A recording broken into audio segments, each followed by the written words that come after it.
Hello students, welcome back to the science class. Till now we have learned unit 5 and we have finished it. And today in this video we are going to revise the whole unit. So before that I want you all to read these lessons so that it will be easy for you to remember the important points while I am explaining. Okay? So the first 3 lessons are water science, plants, animals and water, water and industries. In these lessons, we have learnt about the importance of water.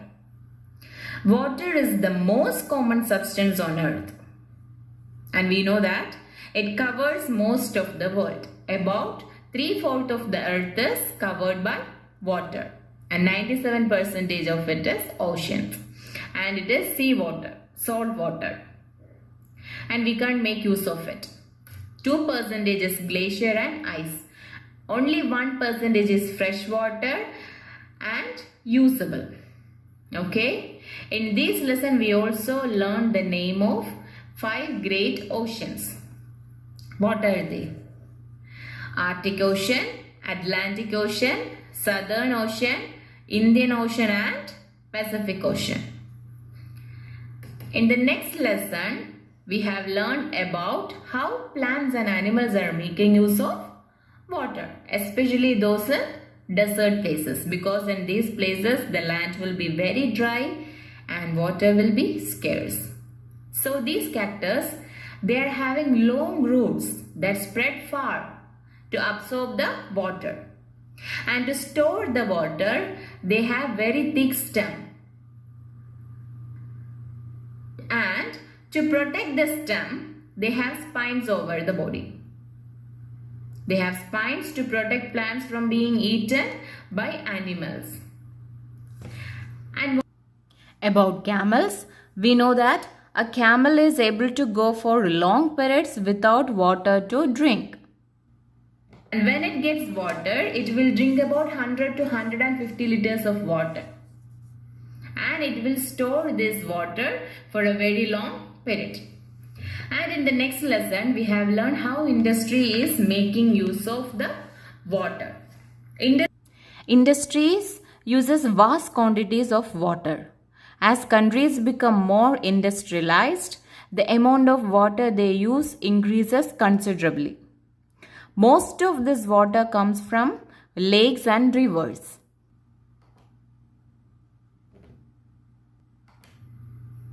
We learned that to produce paper, these paper industries, they will mix water and the wood pulp. The wood pulp and water is being mixed to make paper. And in food factories also they are making use of water, and to supply beverages and soft drinks they are using water. We learned that about 8 liters of water they are making use to make 1 liter of lemonade. So imagine how much quantity of water they are utilizing.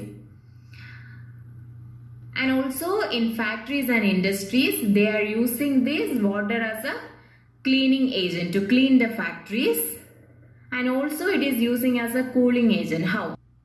Water is used as a cooling agent because during the industrial process there will be a lot of heat emitted, and inside the factories, due to the working of generators and many power supplies, there will be hot.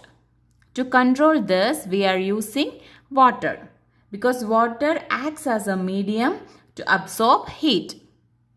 So that's how industries they are using water as a cooling agent.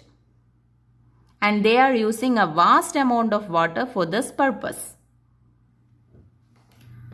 Now, the next lessons are clean water supplies, ice, water and water vapor, then the water cycles. We use water for drinking, cooking, cleaning and for several purposes. Yes, and most of the clean water comes from lakes, rivers and streams. These are the pictures of lakes, rivers and streams. Okay. The water from the rivers are stored in a big tank, big artificial lake called reservoir. I told before that reservoir is a huge storage of water for several purposes. And we are making use of this water from the reservoirs. And also we learned that how the water is cleaned, how the water is treated and it is supplied to the home. Especially the dirty water from the kitchen, the factories, all these places, how they are cleaning. We learned that the water, the dirty water from our homes, factories usually goes down the drain through a large pipe. And then this water will be allowed to go into a big tank, and this tank will be containing sand and gravels. What happens in this tank? Actually, these materials will work as a filter. The water then trickles through the layers of sand and gravel, which filter out more of the dirt. Then, now the water will be clean and allowed to go into another tank, where a gas called chlorine is put into the water to kill any germs. Then it is allowed to pass to the another storage tank. Then the water is piped under the roads, from where small pipes take the clean water to our homes. Understood? Now next lesson. There is water in its three forms, that is ice, water and water vapor. We learned that water is an unusual substance because it exists in all the three forms, all the three states of matter, that is solid, liquid and gas.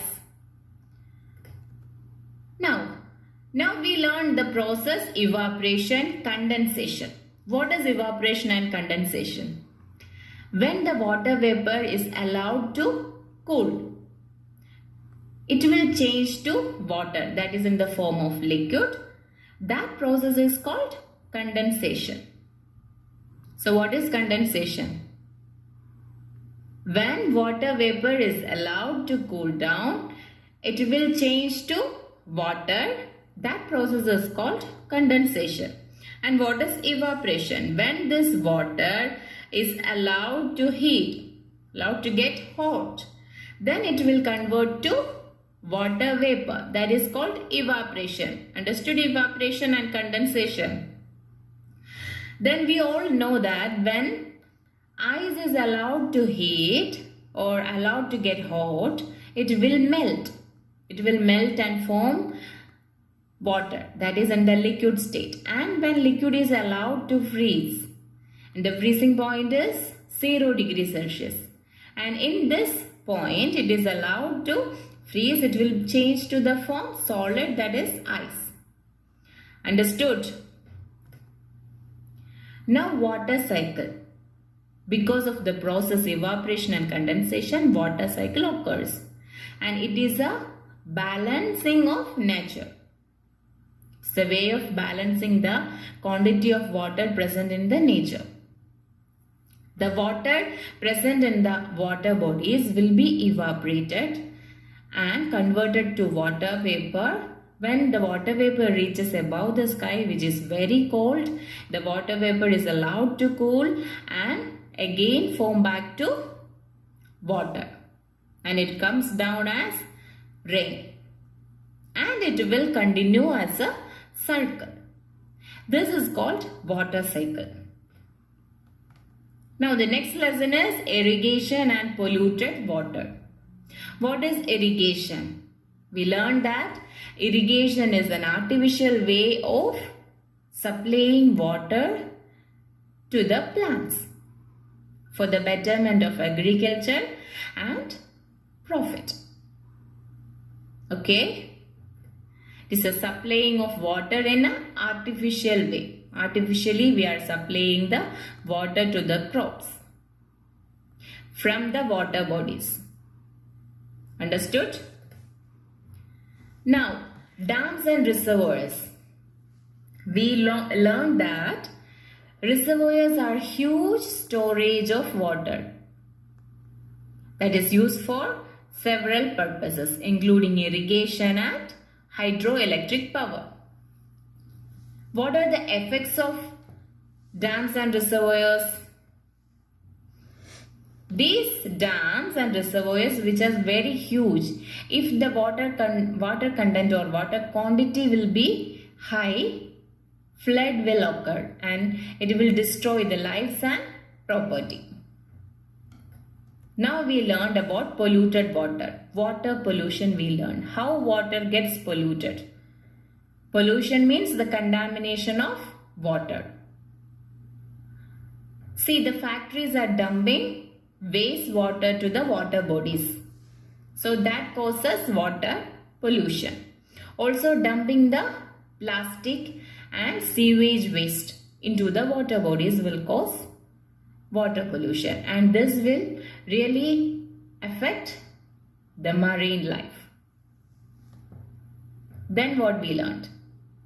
We learned how acid rain is formed. How acid rain is formed? We know that the factories, power stations and motor vehicles will be emitting smoke, and these smokes will have some acidic chemicals. Some chemicals which are having the nature of acid. And when these chemicals come into contact with the water vapor present in the atmosphere, it will transform as acid and acid rain will occur. And this acid rain will destroy the marine life, it destroys trees and plants and causes many respiratory problems in humans, and it damages the buildings. Next we have learned about the seawater pollution. How seawater is getting polluted? We know that the substances dumped in rivers eventually reach the sea. Also, the oil and other substances from ships also pollute the sea. Some towns and cities, they will pump untreated sewage straight into the sea. This will also cause seawater pollution. And some factories dump chemicals. And this seawater pollution will really affect the marine life. That is, it affects the extinction of sea creatures also. Yes? So, these are the things we learned in this unit. In this unit, we learned that we need clean water. And the amount of clean water in the earth is very less. And the fresh water are getting polluted by human activities. The polluted water is very dangerous for the people and other animals and plants that are living today. As we have seen, through the water cycle, we use the same water over and over again. And the water we pollute today may be the water we have to drink tomorrow. So, we must make sure that there will be clean, safe water for the future to use. So, what we can do to save the water? We have to make sure that we are not wasting water. We have to preserve the water for the future. It's our responsibility to preserve the environment, to prepare for future droughts. We have to save the water. Think about the methods that you can adopt to preserve the water in your home. And that's all for today.